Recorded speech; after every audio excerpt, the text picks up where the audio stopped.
You know, when you're training an artificial intelligence, you run into this classic problem. It's a huge balancing act, really. You're searching for something that's not too simple, not too complex, but just right. So, yeah, let's dive into what we call the Goldilocks problem of AI. And it all really starts with this one big question. What actually makes an AI smart? I mean, is it just about knowing a ton of facts? Or is it something else, something deeper? That's what we're going to unpack right now. The whole goal here is to find that perfect sweet spot. We need a model that can actually learn the real patterns in the data, but without getting confused by all the random noise, and without being so basic that it can't understand anything. It is a really delicate dance between being too simple and way too complex. So what happens when we get it wrong? Well, let's talk about the first big failure. Let's call this one the underachiever. This is what happens when a model just doesn't learn enough, and the technical term for it is underfitting.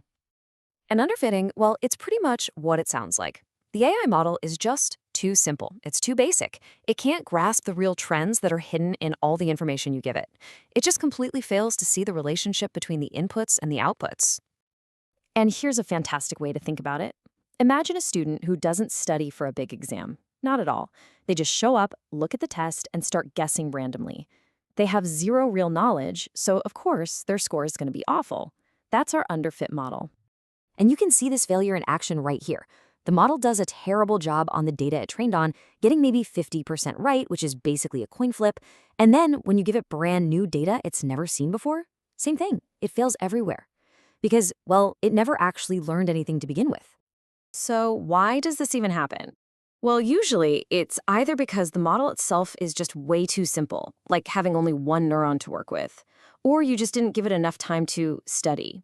But the good news is, this one's usually pretty easy to fix. You either make the model more complex by adding more layers and neurons, or you just let it train for longer. Okay, but now we get to the second failure, and this one is way more dangerous. This is the dangerous memorizer, and its problem is so much sneakier. We're talking about overfitting. So what is overfitting? Well, it's when a model doesn't just learn the patterns, it basically memorizes the training data, down to every last detail, including all the random noise and mistakes. And because it's so fixated on what it's already seen, it completely loses the ability to generalize its knowledge to any new situation. And here's the perfect analogy for this one.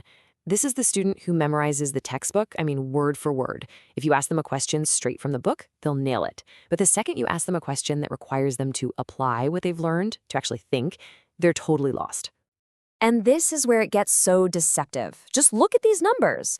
On its training data, the model scores an incredible 99% accuracy. It looks like an absolute genius.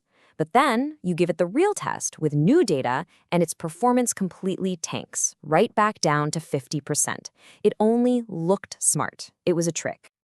This graph just shows it perfectly. On the left, you've got a good model. See how it finds that simple, smooth trend line through the data? But on the right, that's the overfit model.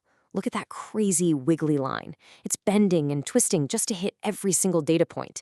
It's not learning the trend, it's memorizing the noise. Okay, so if overfitting is this sneaky, dangerous problem, what do we do about it? How do we force our AI student to actually understand the subject instead of just memorizing the textbook? Well, it's time to open up the Smart Training Toolkit. All right, here are some key ways to force real learning. First, if you can, just get more data. The more examples the AI sees, the easier it is for it to spot the real pattern. Second, you can actually simplify the model. Sometimes a less complex brain is a good thing because it literally can't memorize every little detail. Third is something called early stopping. This is like peeking over the student's shoulder and saying, okay, you get it now, stop studying before you start overthinking it. Then there are more advanced things like regularization, which basically tells the AI, hey, finding the simple answer is better than finding a complex one. And finally, my favorite, dropout. It's a really clever trick we play on the AI. So how does dropout work? It's brilliant. Imagine you're training a quizball team, but instead of letting your one smartest kid answer every single question, you randomly tell one of them to be quiet for a round. What happens? Well, the other kids are forced to learn the material too. The team can't just rely on its one-star player. You keep doing this, silencing different neurons, or students, and the entire team develops a much stronger, more well-rounded knowledge. That's dropout. Okay, so we've looked at the two big ways an AI can fail, and we've seen some of the clever techniques to get it to study smarter.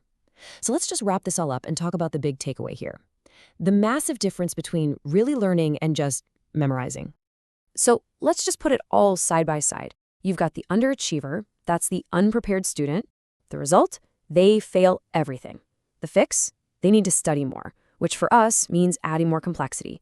Then you have the memorizer, the rote learner. The result? They get an A+ on the homework, but totally bomb the final exam. The fix there? They need to study smarter, and that's where all our special techniques come in.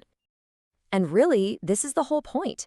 When we're building these incredible AI systems, the goal isn't to create something that can just perfectly recall the past. The goal is to build a flexible learner, something that can take what it knows and apply it to solve brand new problems. That's intelligence. So I want to leave you with this final thought. The next time you see an AI get something wrong, just ask yourself, was the problem that it wasn't smart enough to figure out the pattern, or was it actually, in a weird way, too smart, so focused on memorizing every single detail that it completely missed the big picture?